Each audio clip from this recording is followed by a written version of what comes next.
comment. Tell us, from which country or city are you watching today? We enjoy connecting with our global audience. Now, let's dive into today's story. Chapter 1. Foundations of Sand.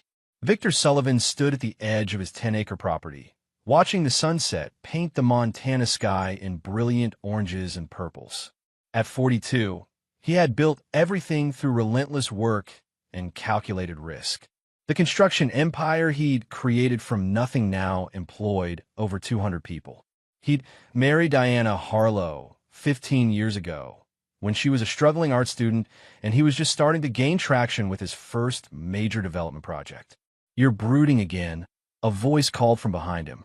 Victor turned to see Diana approaching, her auburn hair catching the fading light.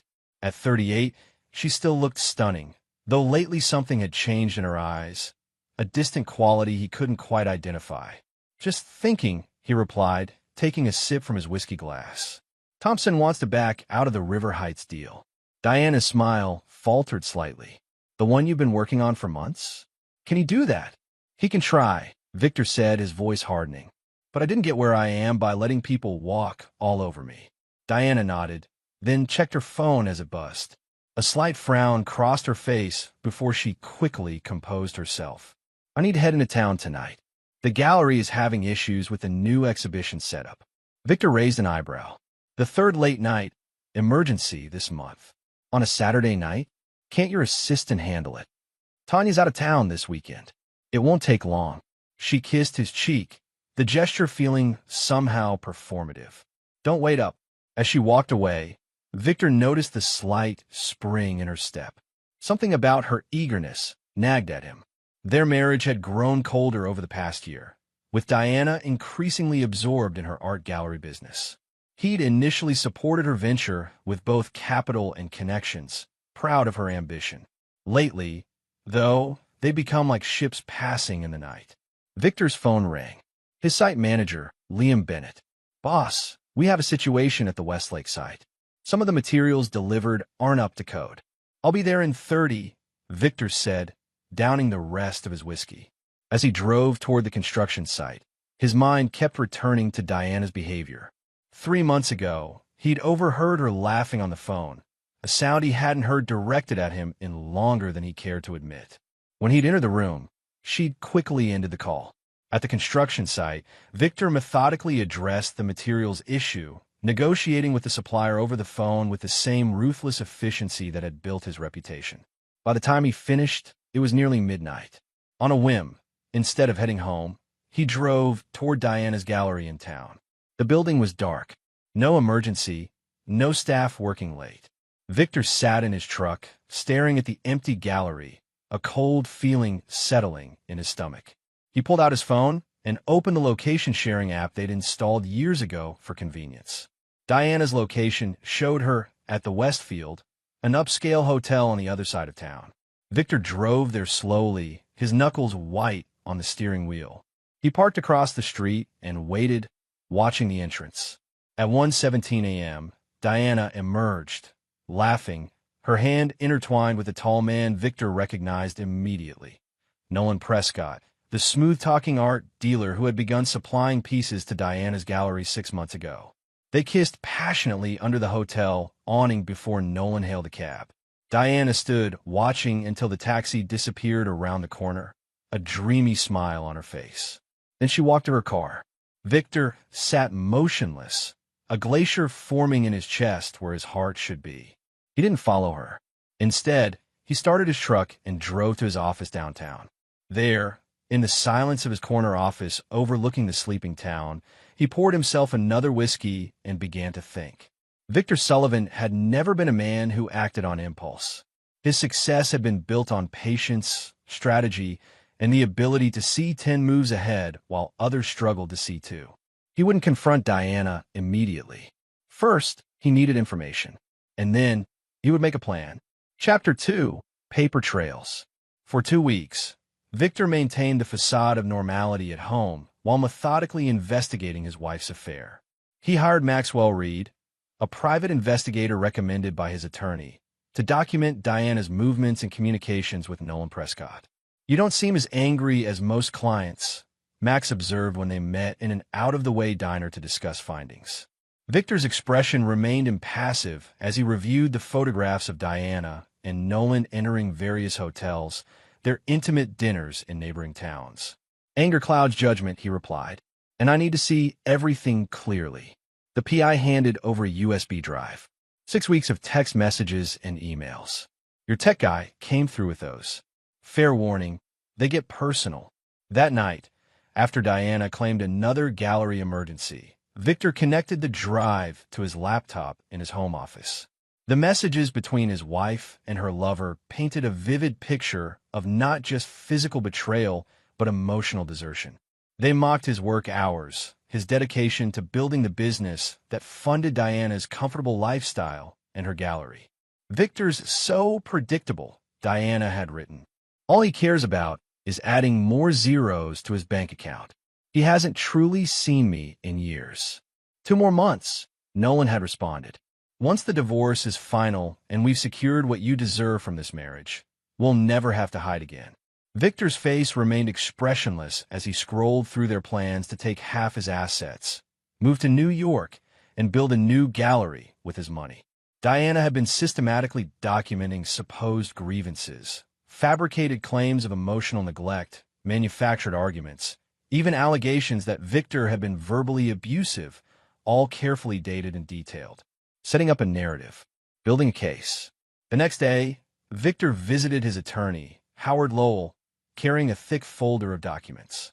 They're planning to blindside me with divorce papers soon, Victor explained, sliding the evidence across the desk.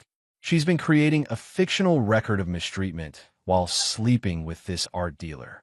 From what I've gathered, they plan to use Montana's equitable distribution laws to take half of everything, including my business. Howard reviewed the materials, his expression growing increasingly grave. This is methodical. They've been planning this for at least 8 months. He looked up. What do you want to do, Victor? Victor leaned forward. I want to understand exactly what I'm facing legally if she files with these fabricated claims. And then I want to know every possible way to protect what I've built. You could file first, Howard suggested. Get ahead of this. No, Victor said calmly. I need them to believe their plan is working. For now. That weekend, Diana suggested they host a dinner party for important gallery clients. Victor agreed amiably, playing the role of supportive husband. Among the guests was Nolan Prescott, who Victor welcomed into his home with a firm handshake and a smile that didn't reach his eyes. Throughout the evening, Victor observed the subtle glances between his wife and her lover, noting how Nolan charmed their mutual friends and how Diana beamed at him from across the room. Victor performed flawlessly as the successful, oblivious husband, even engaging Nolan in a lengthy discussion about art market investments. You have quite an eye for emerging talent, Victor told him, raising his glass in a toast. No wonder my wife values your professional opinion so highly. Later that night, after the guests had departed and Diana had gone to bed, Victor went to his office and made a phone call. I need everything, he told Max. Every contact, every business dealing, every skeleton in Nolan Prescott's closet. And I need someone watching the gallery's finances. Something doesn't add up there. This is becoming more than a standard infidelity case, Max cautioned. I'm aware, Victor replied. Your discretion will be compensated accordingly. As April turned to May, Victor allowed Diana to believe that her increasingly transparent excuses were working. He listened patiently to her complaints about their marriage, recognizing each as a carefully planted seed meant to justify her impending departure. He noted how she began shifting small personal items from the house, family photographs, heirloom jewelry, sentimental objects she could claim were solely hers. What Diana didn't notice was that Victor had begun making meticulous preparations of his own. Chapter 3. The First Move. On a warm June morning, Diana finally made her move. Victor returned from an early meeting to find divorce papers on his desk, delivered by courier rather than in person. The petition painted him as a cold, controlling workaholic who had emotionally abandoned his wife. It requested half of all marital assets, including a significant stake in Sullivan Construction. Victor called Diana, who didn't answer. Her text response was brief. My lawyer advised against direct communication. This is for the best. He waited until evening to return home, finding Diana packing a suitcase in their bedroom. Were you planning to say goodbye? He asked from the doorway. Diana flinched, then squared her shoulders. I left you a letter along with the papers. I've been unhappy for years, Victor. You must have noticed. What I noticed, he said calmly, was that you've been carefully documenting false grievances while sleeping with Nolan Prescott. The color drained from Diana's face, but she recovered quickly. That's not true, and making false accusations won't help you in court. Victor didn't raise his voice. We've been married 15 years, Diana. I invested in your gallery when no one else would take the risk. I introduced you to every important connection you have. And this is how you repay loyalty. Loyalty, Diana laughed bitterly. You've been loyal to your business, Victor, never to me. When was the last time you asked about my dreams? My needs? Nolan actually sees me, not just as an accessory to his success. Nolan sees you as access to my money, Victor replied evenly. But by all means, finish packing. I won't stop you.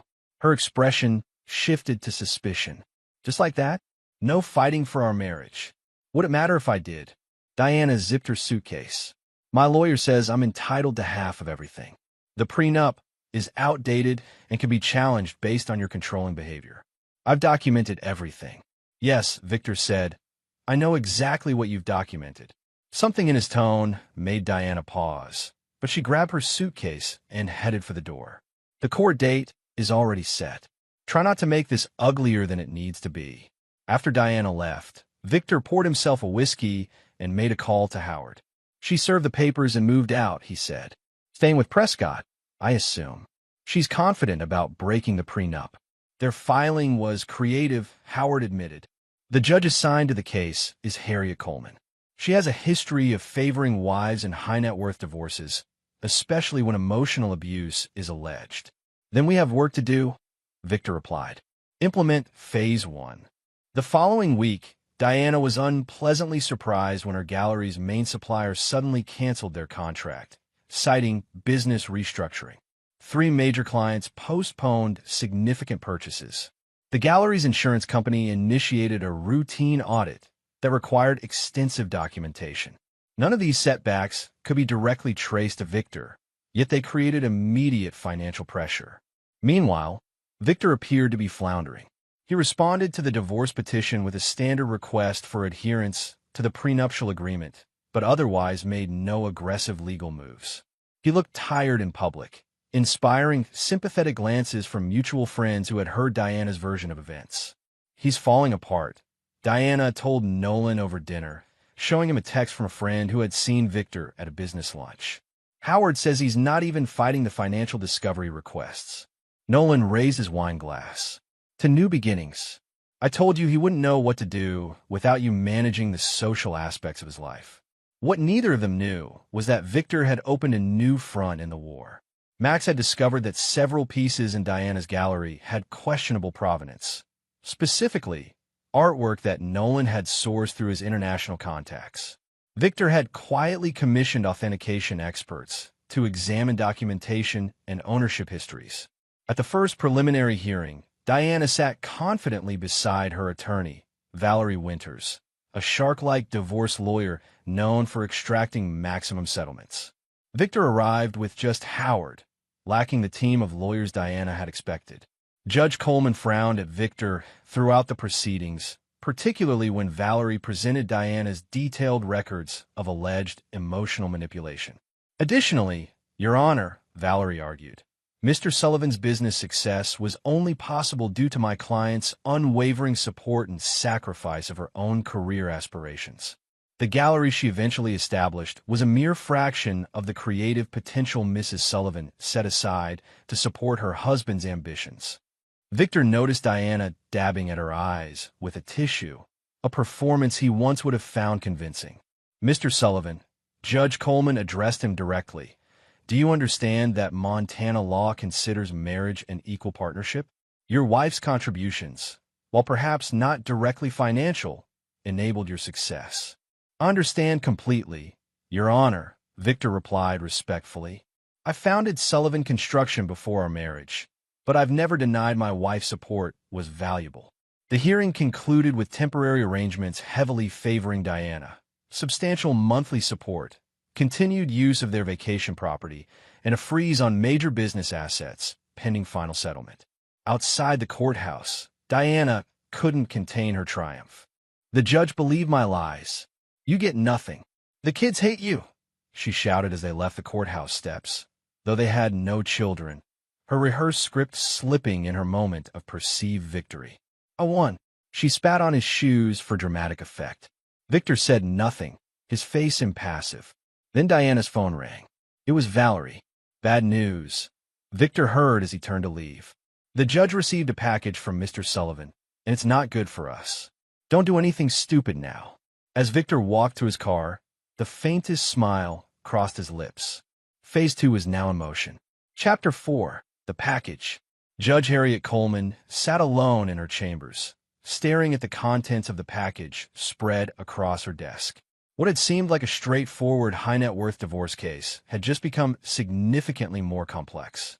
The package Victor Sullivan had submitted contained meticulously organized evidence. Authenticated text messages between Diana Sullivan and Nolan Prescott discussing their plan to fabricate abuse claims. Financial records showing Diana had been siphoning gallery funds into a personal account. Statements from household staff contradicting Diana's timeline of events. And most damning, a journal in Diana's handwriting detailing their scheme to take Victor for everything he's worth. A knock at her door interrupted her thoughts. Her clerk entered with another folder. The supplemental filing from Mr. Sullivan's attorney just arrived, Your Honor. This second package contained evidence that 3 valuable paintings in Diana's gallery, sourced by Nolan Prescott, had questionable provenance. External authentication experts had provided affidavits suggesting they might be sophisticated forgeries.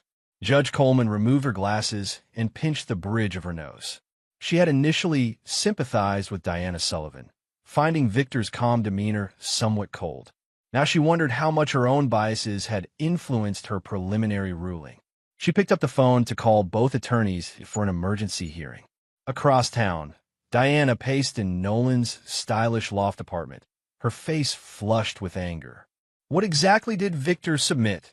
She demanded as Nolan poured her a glass of wine with slightly trembling hands. Valerie doesn't know yet, Nolan replied. The judge sealed it temporarily, but she said it's bad, really bad. Valerie warned we might need to prepare for a complete reversal of the temporary orders. Diana hurled the wine glass against the wall, red liquid streaming down like blood. That's impossible. We were careful, were we? Nolan asked quietly. You told me he was oblivious, that he was too absorbed in his business to notice anything. He was, Diana insisted, though doubt crept into her voice. For months he didn't question my excuses or late nights. Maybe, Nolan said, he was playing along. That same evening, Victor sat in Howard's office reviewing their strategy. Judge Coleman was shocked, Howard reported. She scheduled an emergency hearing for tomorrow morning. The art authentication reports were particularly effective. They've opened questions about potential fraud beyond just the divorce proceedings. Victor nodded. And the financial tracking? Howard slid a document across the desk. Diana's been moving money from the gallery accounts, about $180,000 so far. Some went to her personal account, but nearly half has been transferred to offshore accounts we believe are connected to Prescott. Good, Victor said. Make sure the FBI Art Crimes Division receives the authentication reports anonymously. I want that pressure point established, but not publicly connected to me yet. Howard looked uncomfortable. Victor, I understand your desire for justice. But are you sure about this approach? Courts generally prefer clean settlements, even with evidence of misconduct. Victor's expression hardened. This stopped being about money the moment I read their messages mocking me in my own home. Diana and Nolan believe they're smarter than everyone else. I'm going to correct that misunderstanding. The emergency hearing the next morning was closed to the public. Diana arrived looking considerably less confident, with both Valerie and a white-faced Nolan flanking her. Judge Coleman got straight to the point. Mrs. Sullivan, I've reviewed evidence suggesting you fabricated abuse claims and misappropriated funds from your gallery business. Mr. Prescott, there are serious questions about the provenance of certain artworks you supplied. Before we proceed, I strongly advise both of you to consult with your attorneys about potential criminal implications. Diana started to protest, but Valerie gripped her arm tightly. Your Honor, Howard interjected smoothly. My client wishes to make it clear that his primary concern is resolving the divorce equitably. While the evidence suggests potential criminal violations, Mr. Sullivan prefers to address those matters separately from the divorce proceedings, if possible. Victor caught Diana's eye across the courtroom. For the first time, he saw fear there, the realization that she had severely underestimated him. Judge Coleman nodded gravely. I'm reversing the temporary orders effective immediately. Mrs. Sullivan, you will return any marital property in your possession. The financial freeze on Mr. Sullivan's business assets is lifted. Additionally, I'm referring the art provenance questions to appropriate authorities for investigation. Outside the courtroom, Diana approached Victor, her earlier bravado replaced by desperation. Victor, please, we need to talk privately. This has gone too far. Has it? Victor asked mildly. I'm only getting started. Nolan stepped forward. Look, Sullivan, maybe we can work something out. The gallery has potential. Diana has talent. We could structure a settlement that benefits everyone. Victor regarded him with the same expression he might give an insect. Mr. Prescott, I suggest you worry about the FBI Art Crimes Unit that's currently reviewing those 3 Degas pieces you authenticated. I understand forgery carries significant federal penalties. As color drained from Nolan's face, Victor turned and walked away, Howard matching his stride. That went well, Howard commented, though I'm not sure threatening them openly was wise. It wasn't a threat, Victor replied. Just a preview.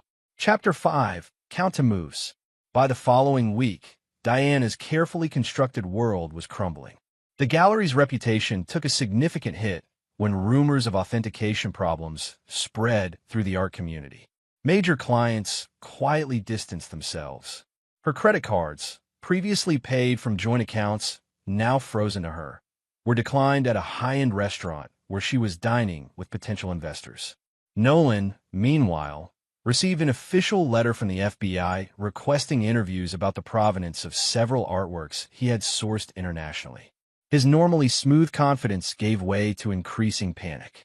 We need to separate our situations, he told Diana during a tense dinner at his apartment. My attorney says I should distance myself from the gallery operations while this investigation is ongoing. Diana stared at him in disbelief. Distance yourself? This was your idea. You assured me these pieces were legitimate. Lower your voice, Nolan hissed.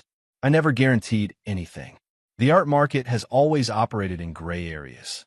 You knew that. I knew nothing of the sort. You told me these were incredible finds from private European collections. Nolan's expression hardened. Your naivete isn't my problem. I'm trying to protect both of us. By throwing me under the bus? Diana's voice rose despite his warning.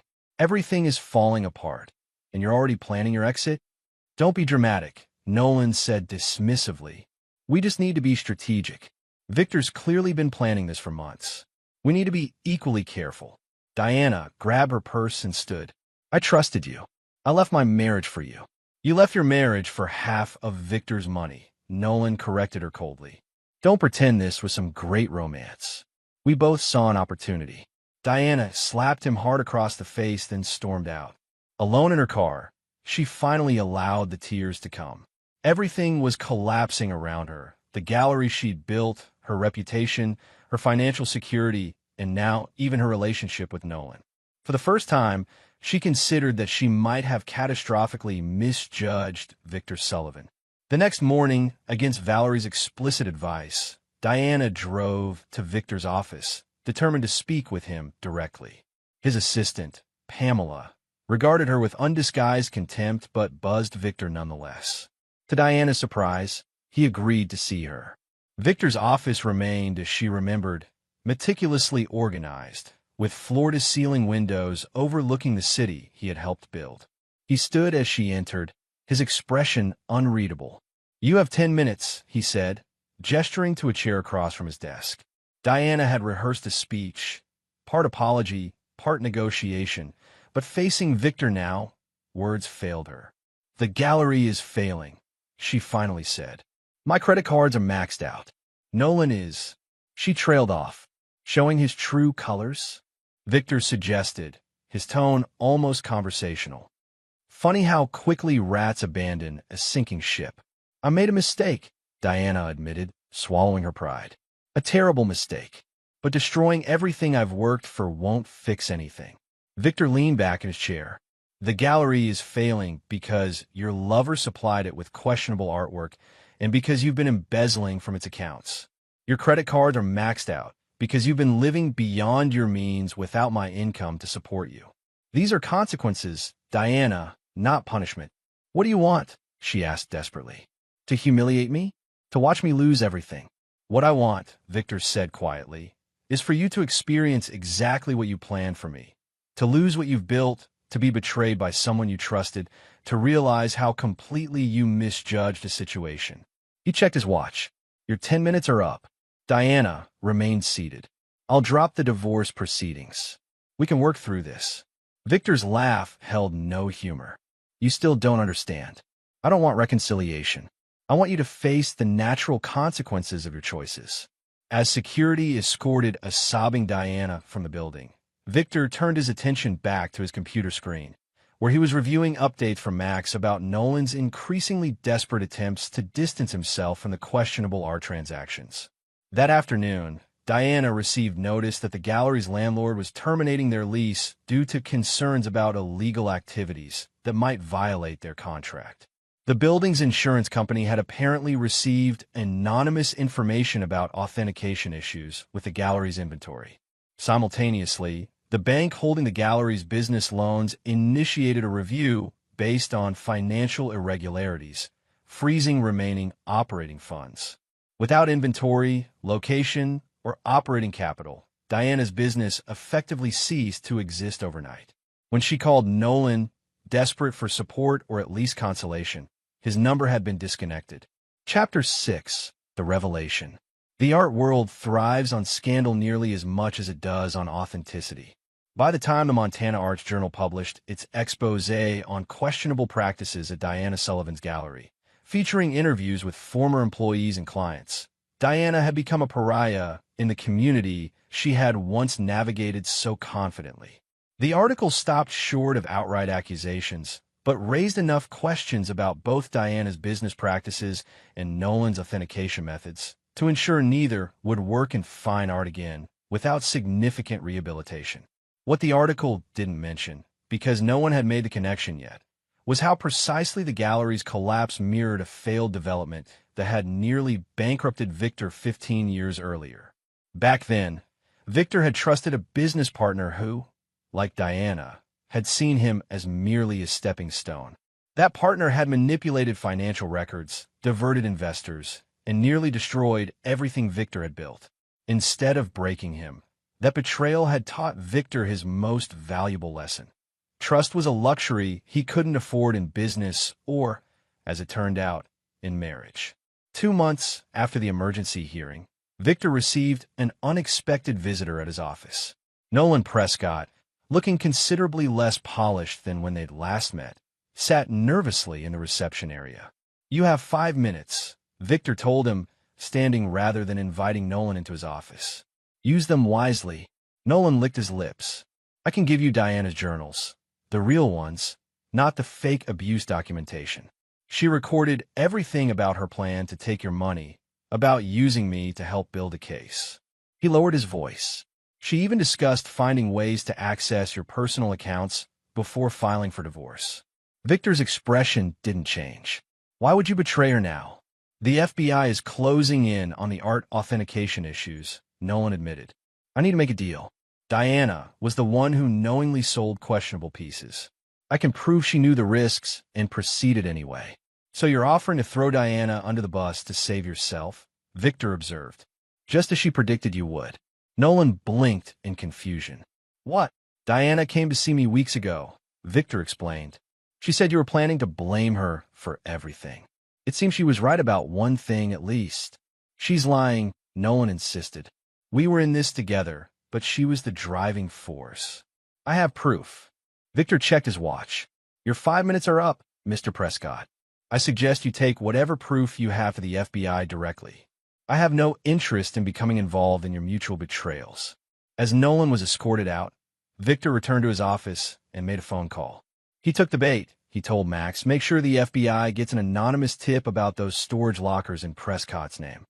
What Victor knew, and Nolan didn't, was that Diana had indeed come to see him again, not to reconcile, but to offer up Nolan in exchange for financial clemency. Victor had declined her offer too, recognizing that the former lovers were now desperately trying to betray each other to save themselves. It was exactly the outcome Victor had anticipated when he'd first seen them kissing outside the hotel months ago. People who betrayed once would betray again when pressure was applied. His plan had simply been to ensure that pressure came from all directions simultaneously. The final divorce hearing was almost anticlimactic. With Diana's credibility destroyed and the prenuptial agreement now firmly upheld, the proceedings were brief.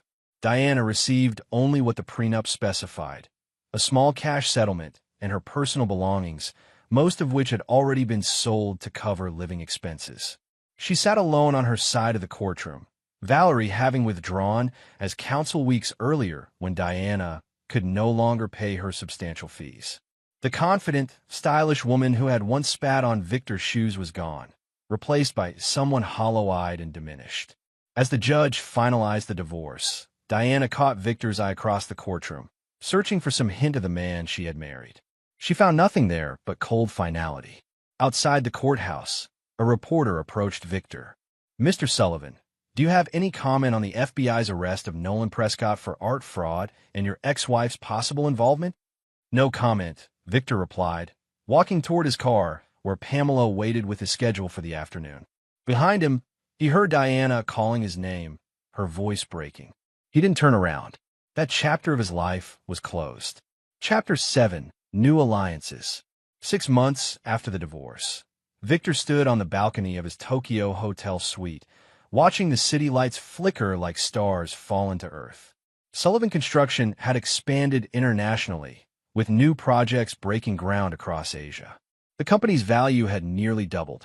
His phone buzzed with a text from Audrey Keller, the brilliant architectural engineer he'd hired to oversee the Asian expansion. They had developed an easy professional rapport that had gradually extended into dinners that ran late into the evening, discussing not just business but art, philosophy, and their respective views on integrity. Tokyo Tower looks spectacular at night, Audrey had texted, along with a photo from her own hotel balcony 15 floors below his. Better with company, he replied, surprising himself with the invitation implicit in those words. While he waited for her response, Victor reviewed a news alert on his tablet. Nolan Prescott had been sentenced to 7 years for art fraud, with additional charges related to money laundering still pending. Diana's name appeared in the article as a former gallery owner who cooperated with investigators, though her cooperation had come too late to salvage either her reputation or her freedom. After testifying against Nolan, Diana had been charged with lesser financial crimes. She had accepted a plea deal, 3 years probation, significant fines she couldn't pay, and community service. The last Victor had heard, she was working as a clerk in a frame shop in a small Idaho town, about as far from the glamorous art world as one could get. Victor felt no satisfaction in these developments, only a cold certainty that justice had been served. He had not ruined Diana and Nolan. They had done that themselves. He had merely ensured their actions had consequences. A knock at his door interrupted his thoughts. Audrey stood there, elegant in a simple black dress, her dark hair loose around her shoulders. "I thought we might enjoy the view together," she said with a small smile. Later, as they shared wine on the balcony, Audrey asked the question most people were afraid to voice. The divorce, the gallery collapse, Prescott's arrest. Did you orchestrate all of it? Victor considered her for a long moment. "I created pressure points," he finally said. What happened after that was the natural consequence of who they were. Audrey nodded, accepting this answer without judgment. My ex-husband cheated with my business partner. When I found out, I was so angry I could barely function. You seem so controlled. Anger is a luxury for people who lack patience, Victor replied. Revenge isn't about emotion. It's about strategy. Is that why you're here in Tokyo? Strategy? Victor looked out at the glittering cityscape. Partly, but also because life continues. Diana and Nolan were a chapter, not the whole story. Audrey touched his hand lightly. I like that philosophy. Too many people get stuck in their worst chapters. For the first time in over a year, Victor felt something like peace. Not happiness. He was too realistic to expect that so soon. But perhaps the potential for it, somewhere in the future. Back in Montana, construction began on Victor's newest project, a modern art center built on the site of Diana's failed gallery. The irony wasn't lost on those who knew their history, though Victor described it publicly as simply addressing a community need. Local artists were thrilled by the facility's plans for affordable studio space and mentoring programs for disadvantaged youth.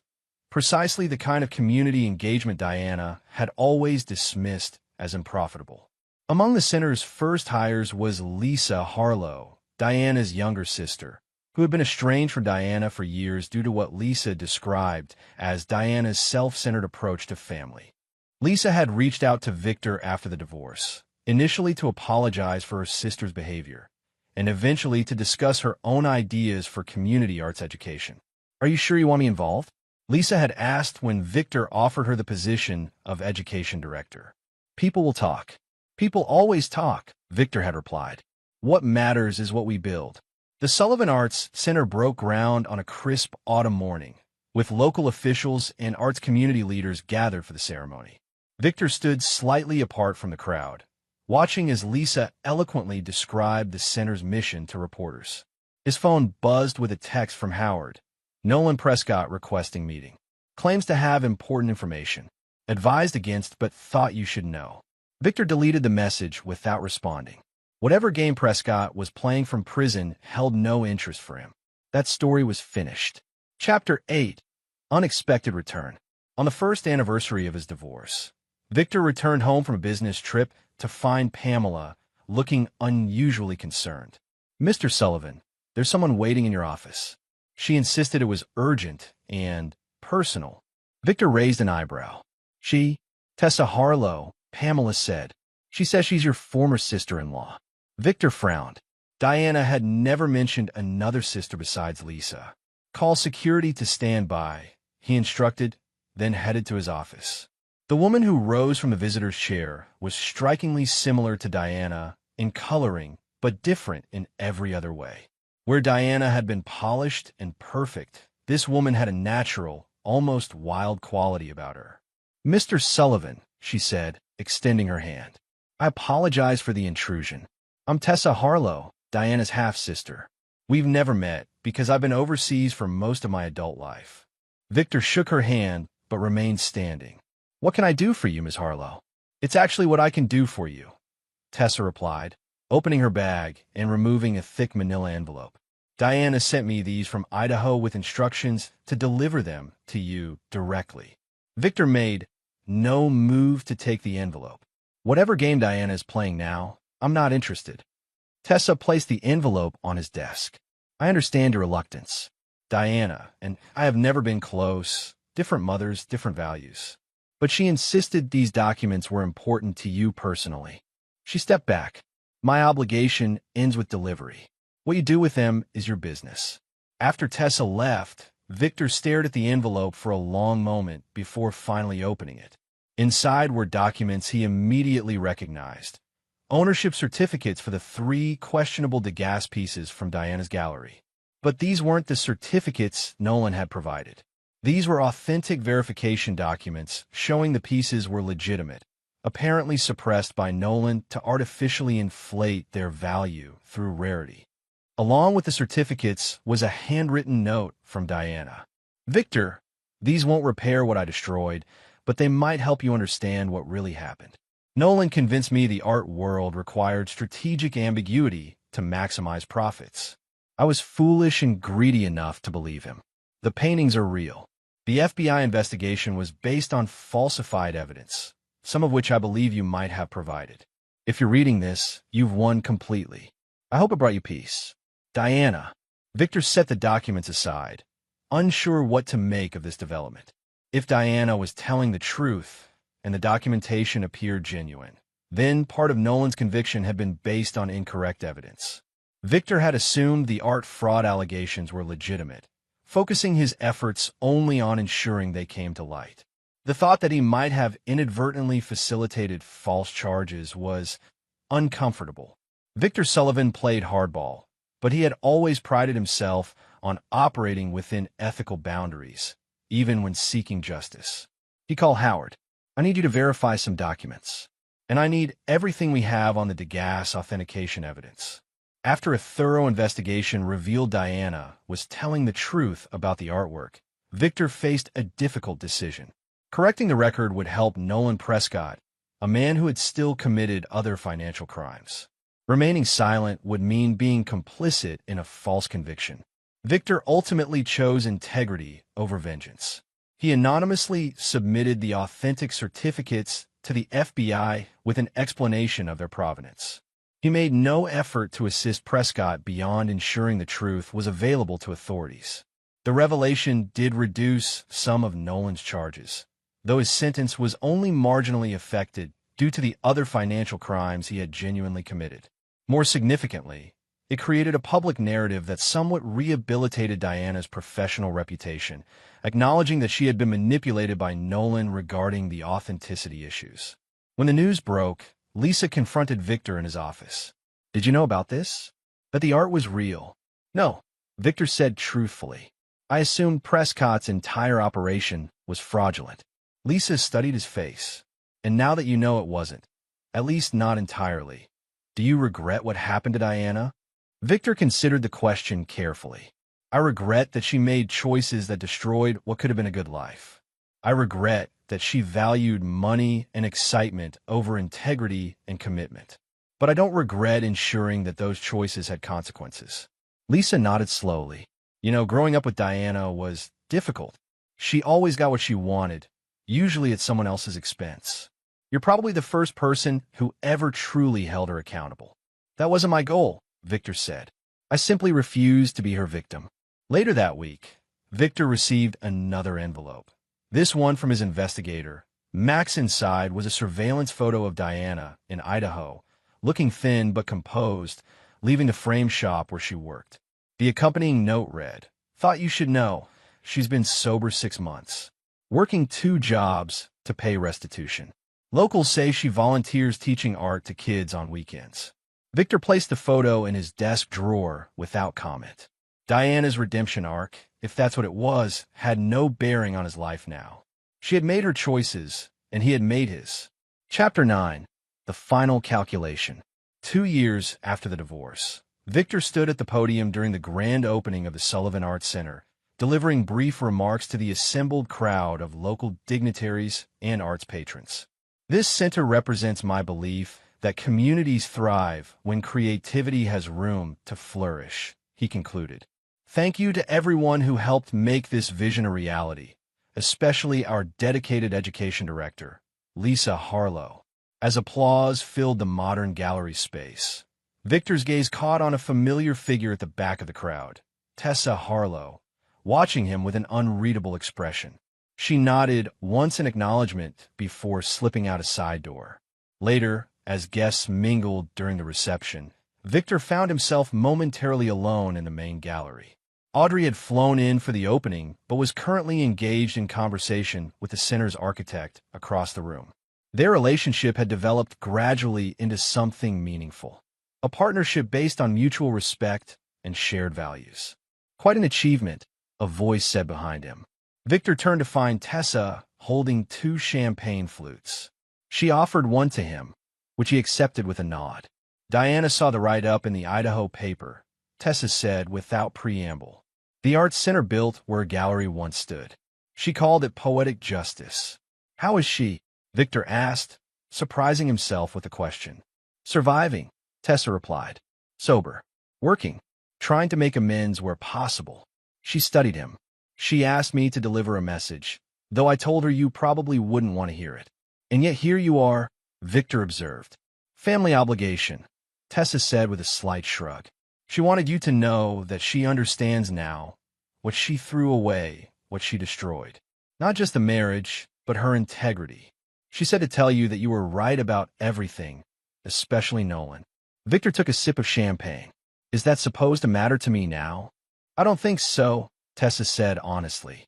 Diana always believed her feelings should matter more to others than they actually do. I think this message is more for her benefit than yours.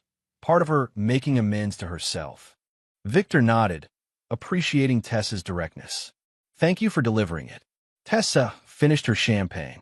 There's one more thing, something I wanted to ask personally. The FBI agent who investigated Nolan told Diana that the evidence against him arrived from multiple anonymous sources, perfectly organized to build a comprehensive case. He said in 20 years, he'd never seen such methodical documentation of financial crimes.